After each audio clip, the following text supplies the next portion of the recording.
Welcome to the TIMFD podcast. Today is my favorite day is about appreciating every day as it comes, no matter what life throws at us. We hope that this podcast speaks to you, and if it does, please like, share, and comment. Now let's find out why today is our favorite day this week. Hi everybody, Dave, Sam. How you doing? Today is our favorite day podcast, and today we have the question, why grieve over a cat?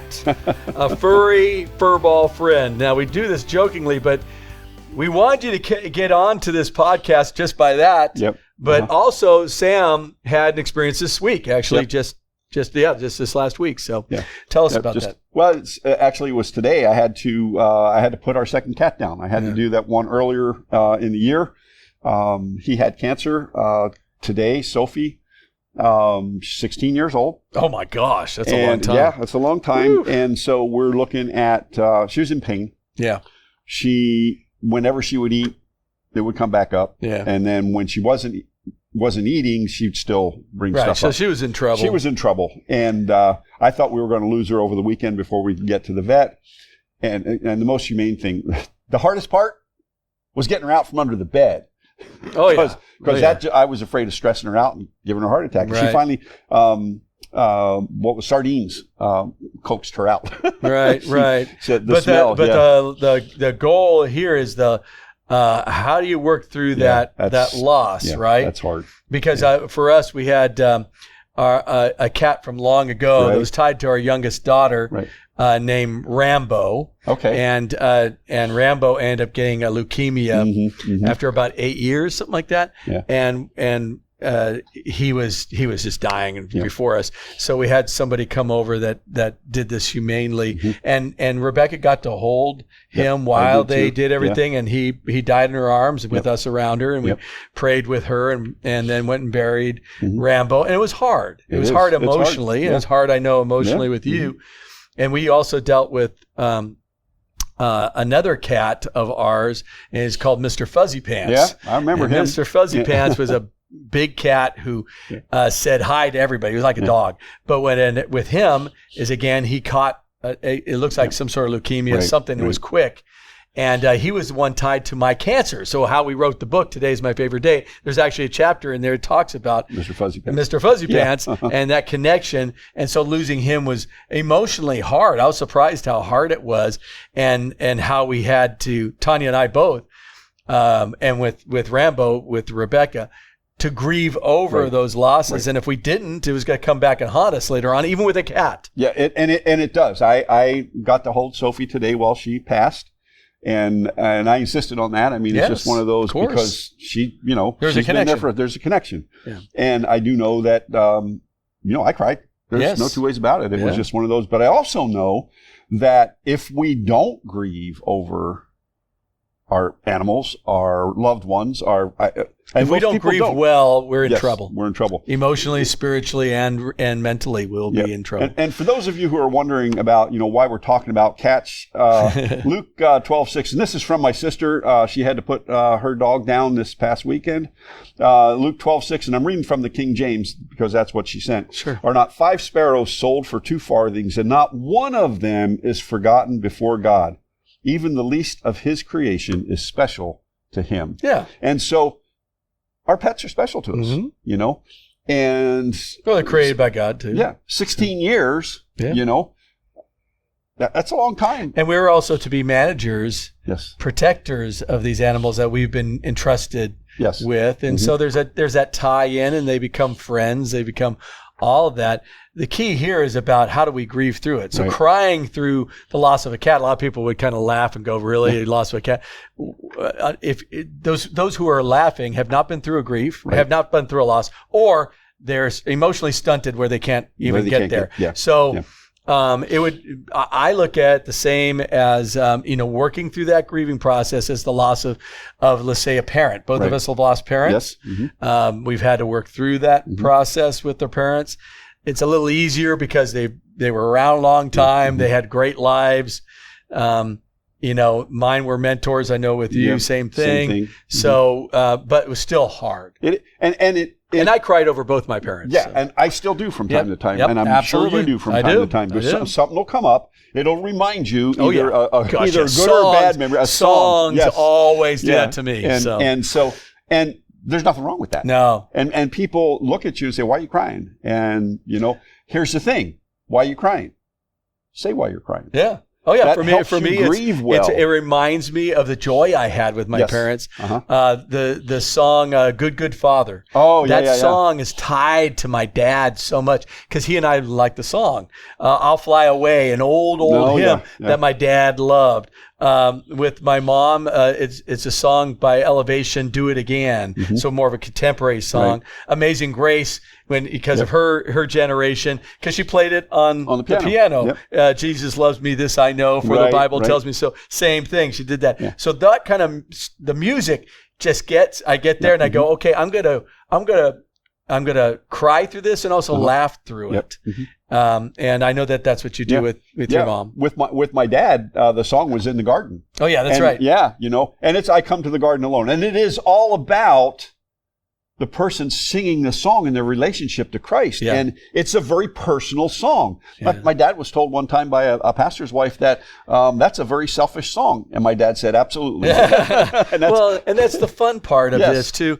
But we wanted to do the cats thing because we thought that would be really hard to get people on to a podcast dealing with grief. But we need to talk about this. This is part of the life process, the whole process that God has put together that ties to our faith because we are all going to die. We're all going to, if we've made a decision to follow Christ, we're going to be in heaven.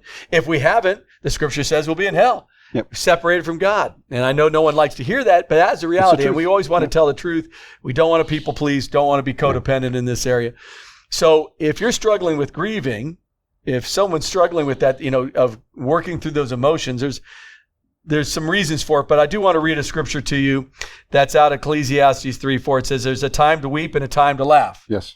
And there's a time to mourn and time to dance. Yep. So for you were talking about your dad's song, and then you had a story that made you laugh, right? Exactly. But the song sometimes will make you cry, right? And the cat, Sophie, when she was passing away, made you cry. Yeah. But I'm sure you were laughing, trying to get her out of underneath. Trying to get her out of bed, and I found a picture of us traveling. Oh, that's right. You were saying that coming down here to Florida from Wyoming. How many years ago was this? That 2017. So some years ago. Yeah. And so she's sitting on the center console of the car watching. She's just staring straight ahead. And I'm like, you know what? That made me laugh then. Yeah. Made me laugh now. And that's a good thing. You want those kind of memories to stay in front of us. And that's why we wanted to talk about this today, because biblically we are to grieve. Yes. We are not to wallow, but we're to grieve. And grieving is different for different people. Yes. I had there's a woman that's on Instagram that had the loss of her mother in 2016 and started a whole kind of an Instagram thing on grieving. It's really good. And she put out a question: do men grieve differently than women? It was just a question out there. Yeah. And I thought about it for a moment, and I said, well, men and women are different, of course, but it really depends. With my wife and I'm the extrovert. She's the introvert. We grieve differently. For me, it's outward. I don't care if people notice that I cry, that I'm talking about a loss, working through this process. Tanya, it's a lot harder, and it takes a lot more out of her, and she'd rather be with just a few people where I would love to be with a few or a lot. It doesn't really matter to me. So extroverts and introverts definitely do grieve differently, and in both cases, the extrovert can get so caught up in stuff and in people that they don't even grieve at all. And the introvert can bottle it up so much inside that it just kills them. They start their health starts causing trouble. They start having health problems where the extrovert ends up with relationship problems. He destroys every relationship he or she because they're not dealing with the grief, not dealing with the junk. And so for us, we wanted to bring to you, it's okay to cry. Yep. It's okay to be sad about an animal, about a pet, a friend. It's okay to cry over old friends. Yes. We've gone through losses of friends. Yeah. Mark Mayville, Pastor Mark, here at our church, he used to tell me that he just had to grieve over 3 friends. Yeah. And they were all younger than him. Mm-hmm. And it just happened in just 1 week. Yeah. So it's okay to cry through that. It's okay to feel that and be able to work through that. Yeah. I have grieved over many friends that have passed away, some older than me, some younger than me. One of my old roommates just passed away just this last year through a freak accident, an extreme sport accident. And so those things happen, but we can also laugh at some of the stories and things that we had with those people. So, and go ahead. It's so grieving is going to come in many forms. We've said that. A lot depends on yourself, and you have to grieve in your own way, but you also need to seek help. Yes. Because you cannot do it alone. First off, Scripture tells us we are not meant to walk through this world alone. I know you are doing some things different. We have CR. We have many things that we can do to help us grieve. We had a dear friend up in New York, and her funeral, I think, is this week. She was in church. They had a big old worship service going on, and she was standing there worshiping, and worship service was over. She sat down, passed away. Yep. And for this lady, that's a perfect time, but it's still not perfect. There's no such thing as that. Right. Her friends and family are going to say, no, it's just a loss. But knowing her, that's the way she wanted to go. I can see that. And here's the thing. Stuff like that will come back to you, and you need to grieve through it. Yeah. You need to face it, to talk about it, to get it out there. And we have our prayer team in this organization. There's about 10 of us. And so we have a little chat going. We're talking, and then all the memories and some of the. You guys were talking about the memories of her. Yeah, talking about the memories with her, And yes, there were some tears. There was a lot of laughter. Yeah. Just think about your parents who in their, my age, 70 or whatever, and they're trying to learn new technology. This was our friend trying to learn new technology. She was a teacher, so she had that, that mentality there. But we're able to grieve because of all those good stories, and we can talk to one another. Yeah. And so there's that common thread. Yeah, I know for us, I went to a hospice counselor for a while with my parents, especially my mom, and worked through that with, her name is Betsy. She worked with Tanya and I both, and it was great. And she really helped us through kind of working through mom's passing, because mom was, dad had passed away a couple of years ago. They were both prayer warriors, but mom became even bigger, a bigger prayer warrior for us. So, so we went through that loss. And then when we went through the loss of our daughter, Rebecca, which is a stunning loss, yes, the hospice, Betsy was still there, but she even said, you need to get into therapy. So we got into with a therapist, a Christian therapist. We also got together and now are meeting with people from what's called Grief Share. And so we go to Grief Share and watch the videos and talk with everybody about, the different losses you're going through, but not just wallowing in them, is how do you work through the process? So we're learning a lot, which is great, because I could kind of go, okay, this is what I need to do next. Oh, this is why someone says something. Because, all of us say stupid stuff at times through the grieving process. And so when someone says something like, oh, they're in a better place and that kind of thing, that's great. And I understand that. Not the time to say it. Not the time to say it.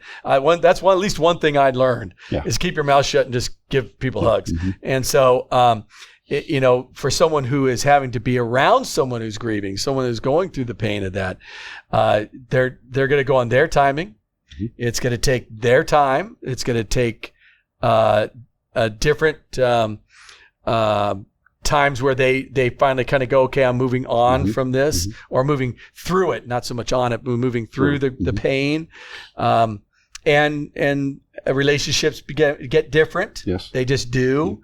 And so we need, if we're going to work through this, you're going to need, like you said, to get help. Yeah. And unfortunately, a lot of people don't. Yeah, they just don't. They kind of go, yeah, I grieved, and then they move on. Yeah. And then they wonder why the relationship in their marriage is struggling, or why their relationship with their kids is struggling, or why they just can't seem to connect. Let's say someone loses a spouse. Right. Because we're in a grief share where a lot of people lost their spouse. And that's one of the biggest things is how to work through that.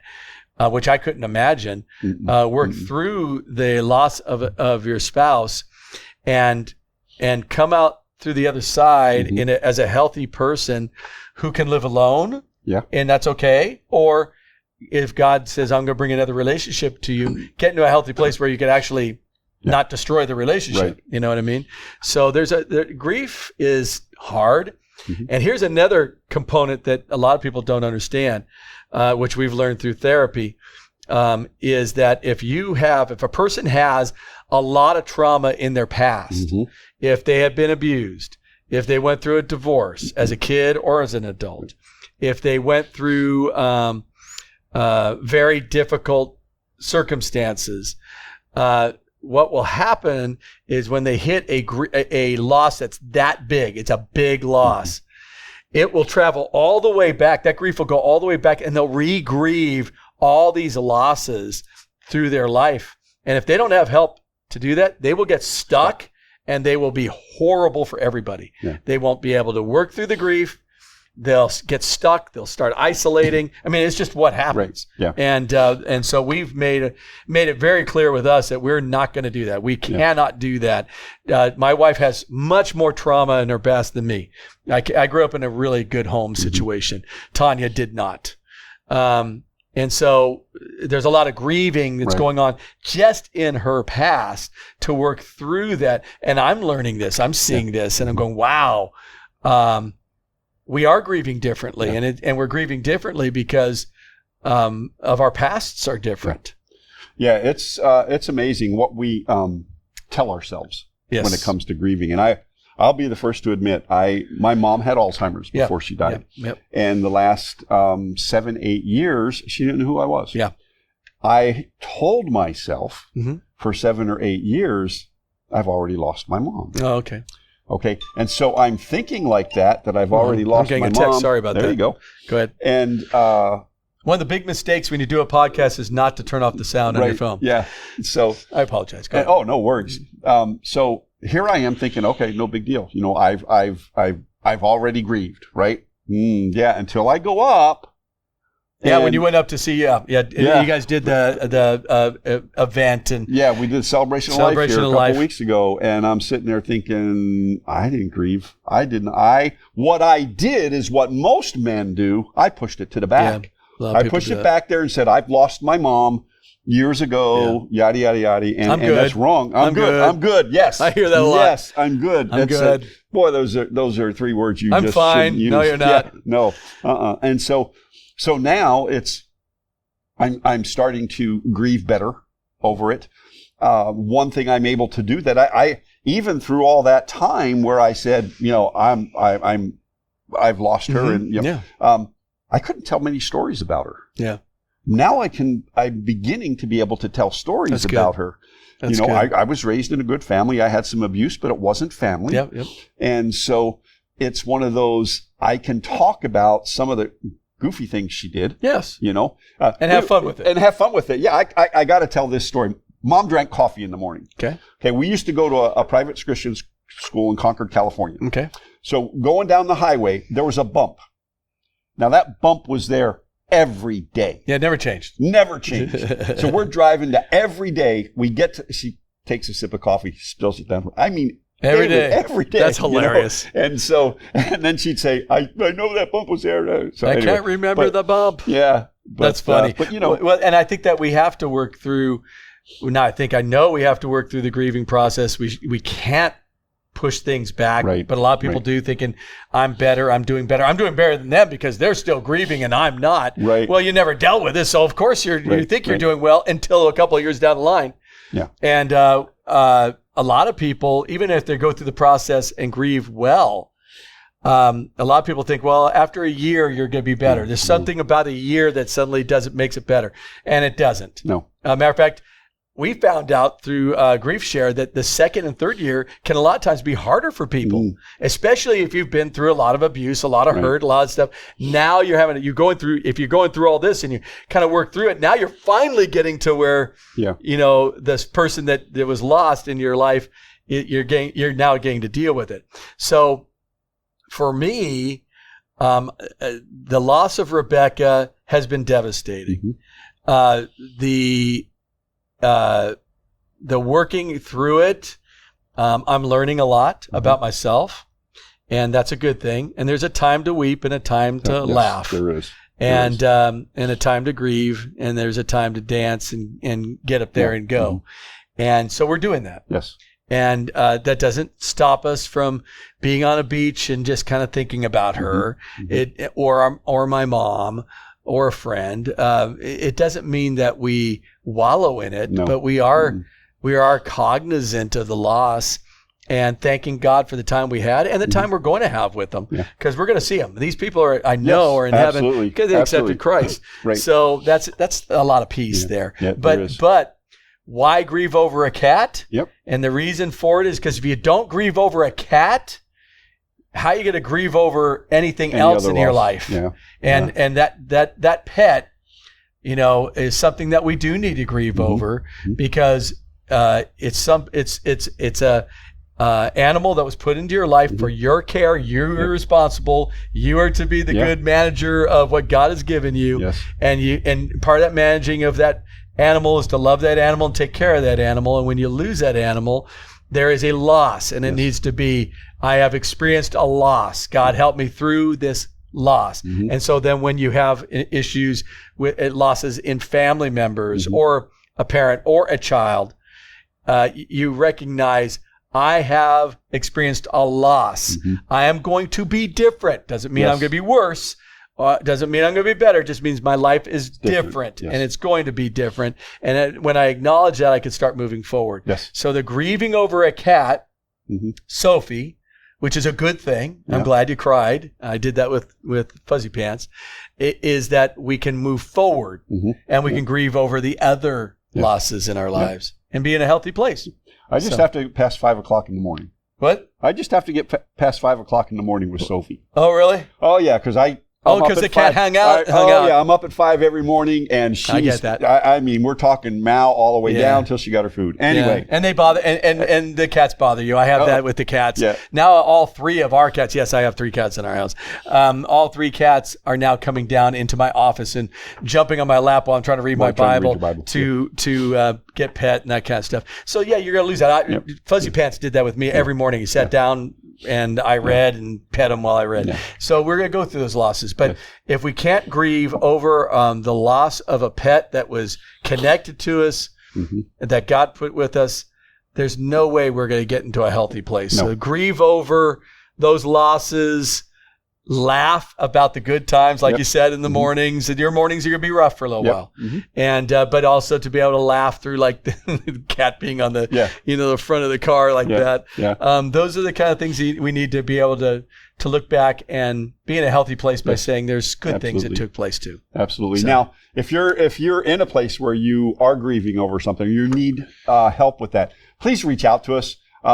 We have a CR program here at the church. We can direct people where to go for grieving. Yeah, and with CR, you can go on to celebraterecovery.org or com. I can't remember which one, but just look it up. And you can find a Celebrate Recovery in your area. Right. And then Grief Share, GRIEF Share. .com or org. I can't remember which one, but please go and look that up. There's grief shares all over the world, just like there's Celebrate Recoveries, and you could get into a new class that's going to be coming up. And I just take it from me. You need to do it. You do it. It's a healthy thing. You'll learn more about grief, and you'll be able to help others. Because, as it says I think it's 2 Corinthians, that God comforts us with a comfort that we can't understand. Right, so we can then eventually be the ones that comfort others. And so, this is good to learn right now. And if the grief happens to be over an animal, that's okay too. So go ahead. End us. This is it. Y'all, thank you for listening. Today is my favorite day. Y'all, that's great. I know. I was born in Georgia. I know. My gosh. So thank you for listening to us. Today is my favorite day. This has been David Tallner, Sam McEwen. Live intentionally. Be very, very blessed. We're out of here. Sorry about the phone going on. That's my fault. Thank you for listening to TIMFD. Today is my favorite day. Views, comments, and opinions are those of the host and guest alone, and Dave and Sam are solely responsible for the content of this podcast. TIMFD is produced and directed by Alex Korn. Music is composed and performed by Chuck Fott. Thank you for listening. Have a great day, live intentionally, and be very blessed.